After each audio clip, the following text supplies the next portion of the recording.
देनदार होंगे, लेनदार होंगे, उनसे भी गुजारा ही करना है, उनसे भी प्यार करना पड़ता है, उनसे भी झुक के रास्ता निकालना पड़ता है, युक्ति से रास्ता निकालना पड़ता है। भिड़ना नहीं है किसी से। हम लोग भिड़ जाते हैं, झगड़ने बैठ जाते हैं, तेरी मेरी करने लगते हैं, उठापटक करते हैं, क्रोध में आ जाते हैं, आवेश में आ जाते हैं, कभी रोने लगते हैं, कभी हंसने लगते हैं, कभी कहते हैं इस माहौल से भागें, छूटें, निकलें, लेकिन फिर जाना उसी माहौल में। चलो निकल के ही आते हो, गुरु के पास पहुंच जाते हो, लेकिन फिर तो वहीं रहना है तुम्हारे को। तो वहां की परिस्थितियों में एडजस्ट करके रहो।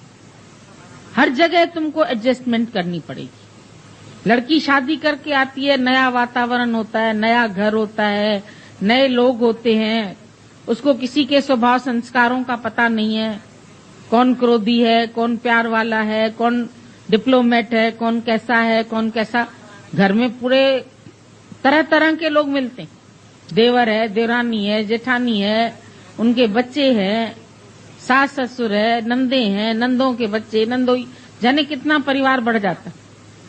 और उन सबके साथ हिसाब किताब है तुम्हारा, और पता नहीं किस किस स्वभाव के कैसे कैसे लोग हैं वो। लड़की को क्या मालूम, वो तो बेचारी अपना घर छोड़ के जाती है वहां पर। तो सबके साथ अगर वो ऐसा मीठा नहीं बोलेगी, उनसे एडजस्ट नहीं करेगी, उनके स्वभाव को नहीं समझेगी, तो उस घर में टंटा हो जाएगा, रोज झगड़ा होगा, और अपने झगड़े से और गंध फैलेगा।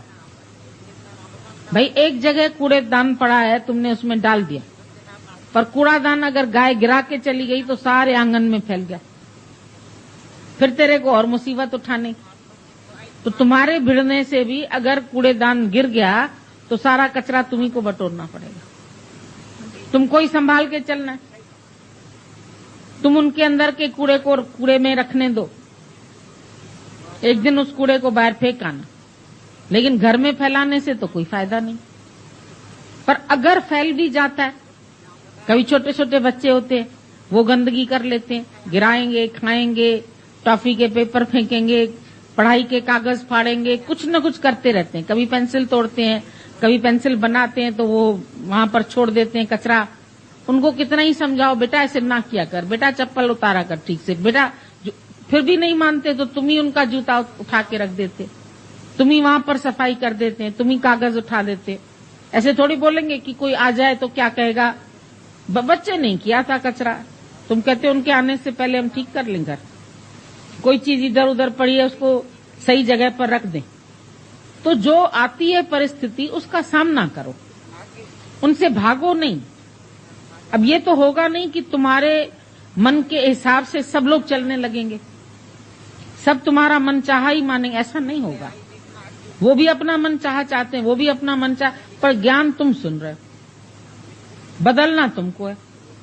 ऐसा नहीं है कि वो बदले, दुनिया न बदले, बदल जाए हम, फिर तुझे मिलेगा परम आनंद। चाहिए आनंद, चाहिए शांति, चाहिए मानसिक सुख, और कलेश हम फैला रहे हैं अपने विचारों से, अपनी गंदगी से, अपने संकीर्ण दायरा है अंदर, मन में संकीर्णता बहुत है। इतना दिल बड़ा नहीं है तुम्हारा कि तुम सबसे मिल बांट के खाओ। एक अपने छोटे से ही दायरे में रह करके बस उसमें सुखी रहना चाहते हैं। मेरा घर सुखी रहे, मेरा परिवार सुखी रहे, मेरे बेटे सुखी रहे, मेरा धन ठीक ठाक रहे, मेरा सब, तुम अभी भी अंदर में डिमांड्स रख के बैठे, इसलिए तुम दुखी हैं। और दुख का कारण हम इसको ठोक दिया, इसको ठोक दिया, इसको ठोक दिया, इसने आके ऐसे कहा, उसने क्यों कहा, पहले तुमने कहा तब उसने कहा, तुमने उसको ऐसा क्यों कहा, तुमने उसके साथ वैर विरोध क्यों किया, तुमने मन में भी किसी के लिए वैर रखा तो वो वहां तक पहुंच जाता है। खाली रावण ने अपने भाई से थोड़ा सा वैर रखा, वो था सत्संगी, था अच्छा, उसको निकाल दिया, उसी की लंका जली। किसकी लंका जली? विभीषण सच्चा था, विभीषण खराब नहीं था, लेकिन उसकी मृत्यु का कारण इसलिए बना क्योंकि उसने उससे बना के नहीं रखी। अरे अपने भाई से तो बना के रखो, नहीं रखी, मारा गया। एक ही तो गलती की रावण ने, भाई को अलग कर दिया, उसके दोष देखे, क्या दोष, तुम राम का नाम क्यों लिखता है, तुम कुटिया पे राम का नाम क्यों, तुम बोलता क्यों है राम, राम तो मेरा दुश्मन है, तुम भी उससे बात न करो। लेकिन जिसके अंदर भक्ति है वो कैसे नहीं बात करेगा। आज तुम्हारे अंदर राम है, कोई वैर विरोध करते तो वही बेचारे मारे जाते। अगर एक सीधे साधे मनुष्य को कोई तंग करता रहेगा, कब तक करेगा, आखिर मुंह की खाएगा वो, आखिर उसकी मृत्यु का कारण वही बनेगा। तो क्यों नहीं हम सबसे प्यार करें। Charity begins at home. घर में ही तुम नहीं प्यार कर सकते, भाभी से नहीं करेंगे, बहू से नहीं करेंगे, पोतों से, पोतियों से। हमको तो लगता है जितने घर के मेंबर है, छोटे से लेके बड़े तक, सबसे हमको खुद एडजस्ट करना पड़ेगा। कोई दूसरे नहीं करेंगे एडजस्ट, और हम करेंगे तो सुखी भी हम होंगे। अगर नहीं करेंगे तो हम भी सारा दिन शिकायतें करते रहेंगे। और फिर तुम हमें करो किसी की शिकायत, हम किससे करें। समझो हमको भी ऐसे तुम लोगों के कर्म प्राणी तुम लोग ही मिल गए, हम किसको शिकायत करने जाए। मेरे पास कौन सी दरबार है जिसमें शिकायत करें। इसीलिए मेरे को तो खुद ही सुलझानी पड़ेगी ना वो बात, अपने को तो खुद ही सुलझाना पड़ेगा। दादाजी की तबीयत ठीक नहीं रहती थी, दादाजी पूना में थे। एक माई की बॉम्बे में तबीयत बहुत खराब थी, हॉस्पिटल में एडमिट हो गई। अब इत्तेफाक था उस समय दादा 1 महीना पूना में रहे, हम भी थे वहां पर। तो वो दादा की बहुत पुरानी सत्संगी थी जो बीमार पड़ी थी। तो लोग हुज्जत करते हैं ना, जो पुराने एक दूसरे को जानने वाले, जैसे दादा ने पहले घरों से बुला बुला के उनको ज्ञान दिया, तो वो दादाजी से बाद में भी वही एक्सपेक्ट करते कि हमको पूछने आए, हमको बुलाने आए, हमारे से आके बात करे, हमारे से मिलने आए। उसने भी इच्छा रखी। एक औरत ने कहा, दादा वो बहुत तड़प रही है, बहुत आपको याद कर रही है। वो कहती है बस दादा का दर्शन कर लूं फिर चाहे मेरा शरीर छूट जाए। दादा ने बोला, उसको जाके बोलो मैं किसको याद करूं, तुम तो मेरे को याद करती है, घसीटती है अस्पताल तक, और मैं जो मेरे को अगर शरीर में कुछ है तो मैं किसको बुलाऊं। भाई तुम निराकार को बुलाते, भगवान को बुलाते, भगवान किसको बुलाएं, कभी ये भी तो सोचो। तो गुरु तुमको कह रहा है तुम भगवान है, तुम किसको पुकारो। तू अपने से अपनी हीलिंग कर लेना, अपने अंदर में तुम अपनी सेल्फ इंक्वायरी करके अपने को अपने स्वरूप में आ जाओ तो तुमको भी बीमारी नहीं लगेगी, पुकारने की जरूरत ही नहीं पड़ेगी। एक दादाजी ने ही द्रौपदी की ये बात लिखी है कि पुकारना अज्ञान है। तुम लोग कभी इस बात की गहराई में नहीं जाते कि सारी दुनिया ने बोला, द्रौपदी ने पुकारा, भगवान उसका चीर बढ़ाने पहुंच गया, द्रौपदी की लाज राखी, प्रभु मेरी भी तुम लाज रखना, ऐसे ही बोलते। तो दादा ने बोला वो महा की अज्ञानी थी, उसने बुलाया क्यों कृष्ण को। अरे भाई द्रौपदी को सब इतना महान समझते हैं और दादा कह रहा है कि वो अज्ञानी थी।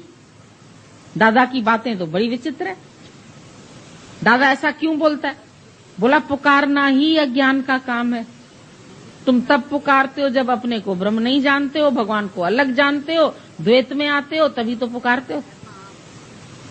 दूसरा देखा माना तुम अज्ञानी हो गए। क्यों बुलाए, आवाज देके प्रभु ना बुलाओ, है नजदीक नजरों से पर्दा हटाओ। भगवान तो तुम्हारे नजदीक से नजदीक तुम्हारे साथ बैठा है, अपनी नजरों से पर्दा हटाओ ना। वृंदावन वासी आ जाओ, मथुरा वासी आ जाओ, द्वारका वासी आ जाओ। जब तक वो वृंदावन बोली तब तक फिर भगवान निकले तो द्वारका वासी कह दिया तो द्वारका जाना पड़ा, फिर द्वारका इतनी दूर, फिर वहां से मथुरा वासी कह रही, फिर मथुरा आना पड़ा। वो चलते चलते ही देर हो गई, तब तक आधी साड़ी खुल गई। और अगर बाद में इसने याद किया घटघटवासी, अगर घटघटवासी समझती तो उसके साड़ी की नौबत ही नहीं आती। उसको ये अंदर में निश्चय होना चाहिए कि भगवान ने मेरी लाज रख दी है, मैं क्यों बुलाऊं उसको। जिसने हमको कष्ट दिया है, जिसने दर्द दिया है, वही दवा भी देगा। तो हम उसके लिए पुकारें क्यों। सब लोग पुकारते हैं। एक बार उसने, अर्जुन जो था वो भगवान के साथ जा रहा था कहीं पर, तो अर्जुन को अहंकार होता था कि मैं भगवान का बहुत परम भक्त हूं और नंबर 1, मेरे बराबर तो कोई भगवान का भगत ही नहीं। तो जब रास्ते से जा रहे थे तो उसने एक आदमी देखा, वो आदमी सूखी घास खा रहा था। क्यों खा रहे हो सूखी घास? बोला गीली घास में भी जान होती है, वो बढ़ती है ना, तो उसमें जान होती है और मैं जान किसी की लेता नहीं, इसलिए मैं सूखी घास खा रहा हूं। पर 4 तलवारें टंगी हुई थी उसके, 2 इधर 2 इधर। तो बोला भगवान ये कौन है? बोला जाके इसी से पूछो कौन है, लेकिन इसको अपना नाम मत बताना, एक बात सुन लो। बोला क्यों? बोला बस कह रहा हूं ना, नाम नहीं बताना। उसे जाके पूछो तुमने 4 तलवार किसके लिए टांग के रखी। तो ये पहुंचा उसके पास। बोला तुम कौन है? बोला मैं कृष्ण का भक्त हूं। सूखी घास क्यों खा रहे? बोला गीली घास में जान होती है। बोला जब तुम किसकी जान ही नहीं लेना चाहते हो, घास तक की जान नहीं लेते हो, तो तलवारें क्यों टांग रखी है तुमने? ये किसके लिए टांग के रखी है? बोला एक तो प्रहलाद के लिए टांगी। अरे प्रहलाद तो भक्त था भगवान का, उसको क्यों मारोगे तुम? बोला इसलिए मारेंगे क्योंकि अपने बचाव के लिए भगवान को बोला तू गरम खंबे से निकल। अरे तू जल जाता तो अच्छा था, तू भगवान को काहे गरम खंबे से निकलवा रहे हो? इतनी तकलीफ दी तुमने भगवान को कि वो गरम खंबे से बाहर आ जाए तुम्हारे लिए। तुम अपने भक्ति की मशहूरी करो कि हम इतने बड़े भक्त थे कि हमारे खातिर भगवान नरसिंह ने अवतार लिया और खंबे से निकला। बोला वो अगर मेरे को मिलेगा ना तो मैं उसकी गर्दन काट दूं। बोला अच्छा ठीक है, दूसरी तलवार किसके लिए टांगी है? बोला दूसरी तलवार टांगी है मैंने नारद के लिए।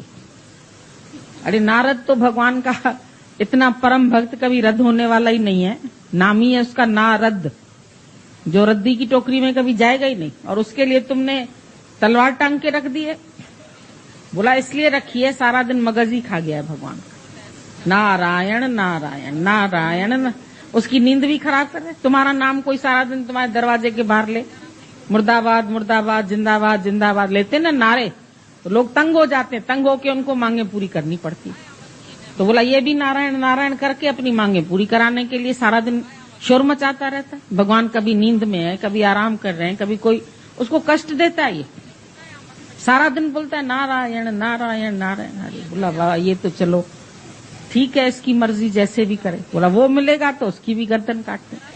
बोला तीसरी रखिए द्रौपदी के लिए, सता मारा भगवान को, इधर से आ जाओ उधर से आ जाओ, मेरी चीर बढ़ाओ। अरे क्या फैक्ट्री लगा देता साड़ी की? क्या समझ रखा उसने? मेरी लाज रखो मेरी लाज रखो। अरे तू भगवान है तो तेरी लाज कोई लेगा ही नहीं। ये क्यों नहीं विश्वास रखा उसने? उसका भगवान में विश्वास नहीं था, इसीलिए वो पुकारती रही, महाज्ञानी थी। बोला एक तो उसके लिए तलवार। बोला अच्छा बताओ चौथी किसके लिए? बोला चौथी टांग रखी है अर्जुन के लिए। तो शुक्र है मैंने नाम नहीं बताया इसको, अगर मैं नाम बताता तो मैं तो शिकार सामने ही था इसके, अब तक मार दिया होता इसने मुझे। बोला वो नारद अगर ये अर्जुन अगर मिले तो उसको भी मैं मारूंगा। अरे बोला उसको क्यों मारेगा तुम, पागल है? उसने क्या किया? बोला पागल मैं नहीं हूं, अर्जुन पागल है। अपने बचाव के लिए कि मेरे रथ पर कृष्ण होगा तो मेरी हार नहीं होगी, ऐसे युद्ध के मैदान में उसको ले गया। तीर चारों तरफ से चल रहे हैं, अगर एक तीर मेरे भगवान को लग जाता तो क्या होता? और उससे रथ खिंचवा रहा है, एक तरफ तो भगवान, एक तरफ रिक्शा वाला बना दिया उसको। तुम्हारी रिक्शा वाला चलाता है ना, तो तुमने क्या भगवान की यही वैल्यू करी है कि वो आके तुम्हारा रथ हाँके? तुम लोगों पे भी जब मुसीबत आती है ना तो पारथ रथ हाँक्यो, अभी मेरो भी रथ हाँक ले, द्रौपदी की लाज राखी आज मेरी भी लाज राख ले, प्रहलाद को बचाया अब मेरे को भी बचा ले। तुम लोग उनकी नकल करते, लेकिन दादा का ज्ञान उससे भी ऊंचा है।